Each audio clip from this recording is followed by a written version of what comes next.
चलिए खबरों में आगे बढ़ते हैं। खबर कौशाम्बी से है। जमीन के विवाद में दो पक्षों के बीच झड़प की खबर आ रही है। एक पक्ष ने दूसरे पर जानलेवा हमला कर दिया है। गोली लगने से कोचिंग से पढ़कर घर जा रहे छात्र घायल हो गए। छात्र के गाल में छर्रे लगे हैं और घायल छात्र को हॉस्पिटलाइज कराया गया। दबंगों ने घर और दुकान में घुसकर तोड़फोड़ की है। पुलिस सूचना के बाद मौके पर पहुंची है। पूरे गांव में पुलिस तैनात कर दी गई है। घटना कौशाम्बी के पैंसा थाना इलाके के रमसाहेपुर की है। 3 तस्वीरें इसी घटना से जुड़ी हुई।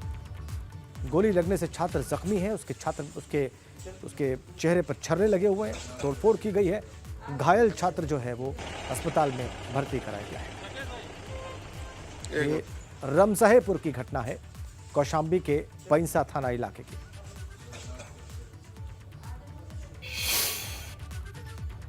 एक और बड़ी अपडेट। पूर्व कैबिनेट मंत्री रहे गायत्री प्रसाद प्रजापति के बेटे अनुराग प्रजापति के खिलाफ केस हो गया है। अनुराग प्रजापति के खिलाफ रंगदारी और धमकी का मामला दर्ज हुआ है। लखनऊ में एनी टाइम नाम का जिम चलाता है अनुराग प्रजापति और जिम में नौकरी करने वाले अभिषेक यादव ने केस दर्ज करवाया।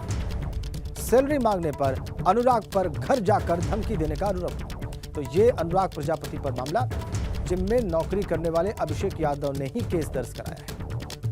आरोप है कि सैलरी जब मांगी तो घर जाकर धमकी दी गई उसके।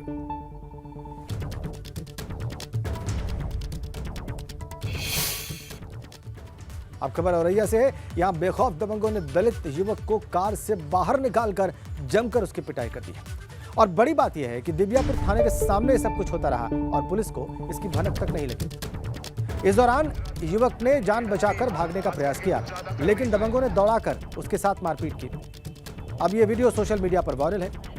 बाद में पीड़ित की शिकायत पर केस दर्ज कर पुलिस इस मामले की तफ्तीश में जुटी। पीड़ित ने कुल 5 दबंगों पर केस दर्ज कराया। हालांकि दलित युवक से मारपीट के आरोपी दबंग अब भी पुलिस की गिरफ्त से बाहर हैं और अगर पुलिस की माने तो आरोपियों की गिरफ्तारी के लिए टीम बना दी गई है।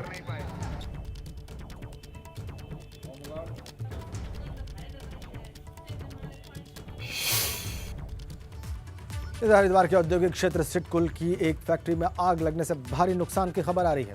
इस कंपनी में एलईडी बल्ब बनाया जाता था। शक्ति इंडस्ट्रीज नाम की फैक्ट्री में आग लगने के बाद अफरा तफरी फैल गई। कुछ ही पलों में धुआं फैल गया और आग ने फैक्ट्री को अपनी चपेट में ले लिया। सूचना पाकर पुलिस और फायर ब्रिगेड की टीम मौके पर पहुंचे, आग बुझाने के प्रयास में जुटे और कहा यह जा रहा है कि आग का कारण शॉर्ट सर्किट था। अगली खबर भदोही से है। स्वास्थ्य विभाग की बड़ी लापरवाही वहां से सामने आ रही है। सामुदायिक स्वास्थ्य केंद्र में बाहरी लोगों से कई पुरुषों की नसबंदी करा दी गई और उसका फोटो वायरल होने के बाद फर्जीवाड़ा प्रकाश में आ गया। प्रमुख सचिव के रिपोर्ट तलब करने के बाद स्वास्थ्य महकमा नींद से जागा है और सीएमओ ने 3 स्वास्थ्य कर्मियों के खिलाफ शासन को रिपोर्ट भेज दी है। अब इस जानलेवा और घोर लापरवाही से हुई नसबंदी में कार्रवाई का इंतजार है। आरोप यह भी है कि जिले का स्वास्थ्य विभाग दोषियों को बचाने में जुटा हुआ है।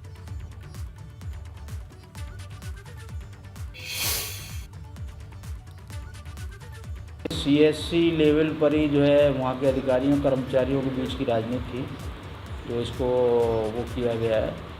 और प्रमुख सचिव साहब ने हमसे रिपोर्ट मांगी थी। मैंने सेम डे जो भी रिपोर्ट है सच क्या है विद प्रूफ जो है हमने भेज दिया।